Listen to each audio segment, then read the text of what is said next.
So if you think about it, solar is like the Bitcoin of renewable energy. Okay, if I get into it really quick, I'm going to get these high returns and I'm going to be able to get out. And that's just not the way it works. The majority of these new solar businesses are focused on residential, where they can make a lot of money really quick, but they don't know how to run a business. They do what I call the triangle effect. They go up and then they go right down. And you want to avoid that. So you need a VP of sales or a sales director. You need someone who really understands the sales process, who understands how to get deals done. You don't want an account manager. You don't want somebody taking calls or taking orders. This person has to be responsible for motivating the team, coaching the team, setting up KPIs. They have to be a manager and a leader at the same time, at least in the beginning. So a manager is really focused on inputs. They're focused on KPIs. They're focused on number of calls that were made. When you transition over to a leader, you're more focused on the outcomes. How many conversations did you have with these commercial prospects? How many follow-up meetings did you have? How many closed deals did you have? You want to have somebody that understands all of the ins and outs of KPIs, and you want to have somebody who also understands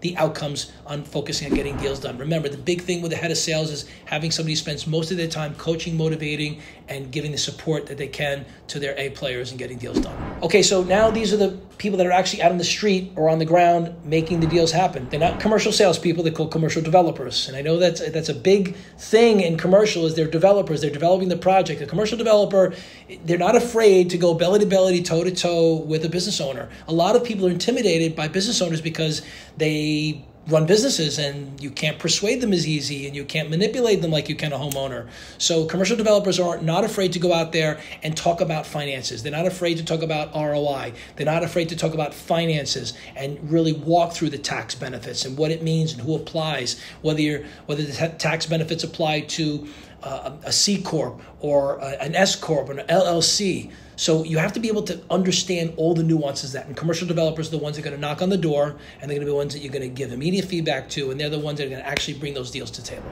I want you to take your time hiring commercial developers. It's the questions that you ask before you bring them on that's going to determine whether they're going to be around for a while. So one of the questions I would ask is, scope out your day for me. Walk me through how a typical day works for you as a commercial developer. What's working for you? What's not working for you? Where do you need some help?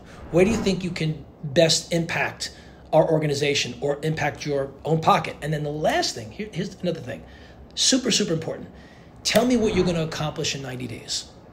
And you're not going to ask that of a junior person. You're going to ask that of somebody who's actually done it before. If somebody can give you a 90-day plan, they've done it before, and the likelihood of them succeeding is going to be much, much higher than hiring somebody who doesn't have any experience. You want to have a sales operations analyst. This is the person that's going to take all of the information that the commercial developer brings in from the field. The analyst is going to be able to produce all the proposals, all the preliminary designs, all the permitting, all the interactions with the utility, all the interconnection. They're the ones that are going to handle all the nuances and all the bits and bytes and details. They're going to be able to analyze the electricity bill and be able to put together an effective and I call a sweet proposal that you could present to a commercial business owner and be able to get that deal closed. Don't forget marketing.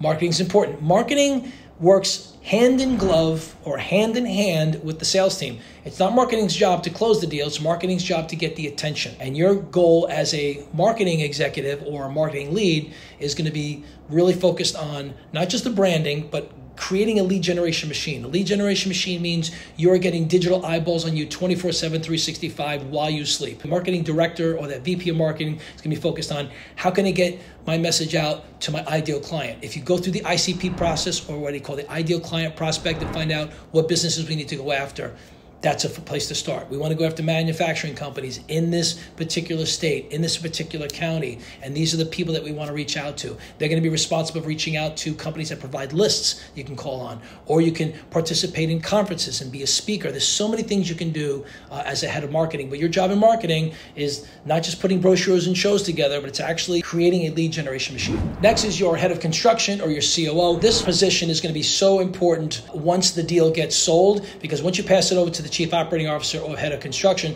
they're going to be responsible for taking that sold deal and setting it up in their pipeline to get it scheduled, to get the permits, to get the structural analysis done, to get the electrical analysis done, get the equipment order, day schedule, and then get that system installed up on the roof. This is really critical. Make sure your installers are certified.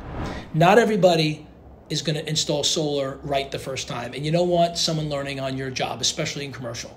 Find someone who's a certified installer. So if you're out there looking for someone who's already done commercial solar before, make sure you ask, are you NABCEP certified? That's NABCEP, NABCEP certified. That means they've taken the courses and they've actually gone through the process of being certified as a legitimate installer. So make sure you find an NABCEP certified installer. Now you have installation crew. These are the guys that are responsible for getting the racks, the modules, all of the wires and disconnects all up on the roof. They're the ones that are going to lay the racking system out, put down the ballast blocks, put the panels up on the roof, connect them to the rails, and create the conduit. Everything that needs to get done up on the roof. That installation crew is going to be watched over by what we call a master electrician. And you have to have a master electrician who's going to be able to understand how to pull the wires through the conduit. I'm getting a little deep here. They understand how it's going to be connected into the grid. It's going to be a hot tap. It's going to be into an open breaker up on the switchgear. So having that installation crew working with your certified installer and your master electrician is going to make your installation happen much, much smoother. And the last and certainly not least is a customer service rep or a customer manager or a project manager. This is the person that's going to onboard your commercial business to solar. It'll be a welcome call. This is Anthony calling from ABC Solar Company. I want to congratulate you on going solar. I just want to remind you of, and then go through the process. And that process is going to include what they've signed, what they've agreed to, that they have a 3-day right of refusal. Yes, you want to tell them they have a 3-day right of refusal, that if they're taking out a loan, that they are taking out a loan, this is what their loan amount is going to be, that we're going to estimate the time it's going to take to get your permit secured, to get all the structural and electrical stamps done,